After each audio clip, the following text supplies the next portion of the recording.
La méthode Waterfall, appelée aussi en cascade, c'est une méthode de gestion de projet en suivant des phases linéaires et séquentielles. Chaque phase est consacrée à des tâches en particulier et dépend des résultats de la phase précédente. Le parcours de projet ici ressemble à l'eau qui descend une cascade et ne peut pas remonter, il est impossible de revenir à une phase dépassée.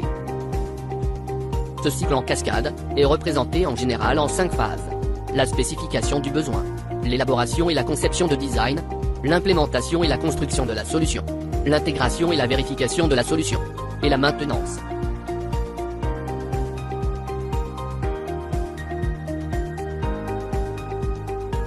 Le besoin.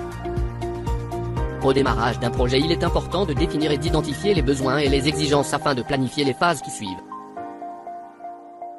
La conception. Cette étape consiste à planifier les étapes nécessaires à la réalisation, l'implémentation et la mise en œuvre. C'est la phase de réalisation du solution, en suivant les spécifications du client. L'intégration et la vérification.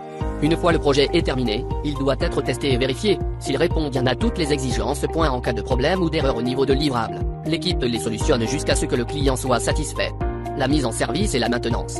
Cette étape est effectuée pour fournir des changements dans l'environnement client. Ces changements peuvent être des problèmes, des correctifs à publier ou bien des améliorations de produits.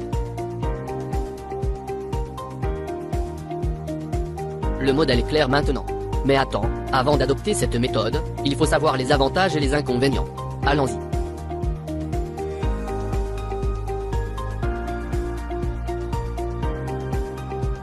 Concernant les avantages de méthode en cascade, on trouve qu'elle est simple, facile à mettre en place, logique et structurée. La définition et la planification du projet se fait avec précision dès le départ. Les spécifications élaborées permettent aux développeurs de détecter des dangers potentiels à l'avance. Le développement se déroule correctement, car le modèle a effectivement tout prévu. Le waterfall est un processus organisé avec des zones de responsabilité clairement définies. Les étapes se succèdent dans un ordre rigoureux, en suivant les échéances. Et parmi les inconvénients de ce modèle, on trouve qu'il y a un manque de flexibilité, et qu'il n'autorise guère la réflexion ou la révision. Et une fois qu'une application se trouve en phase de test, il est très difficile de revenir en arrière, afin de modifier un élément mal conçu, lors des phases précédentes.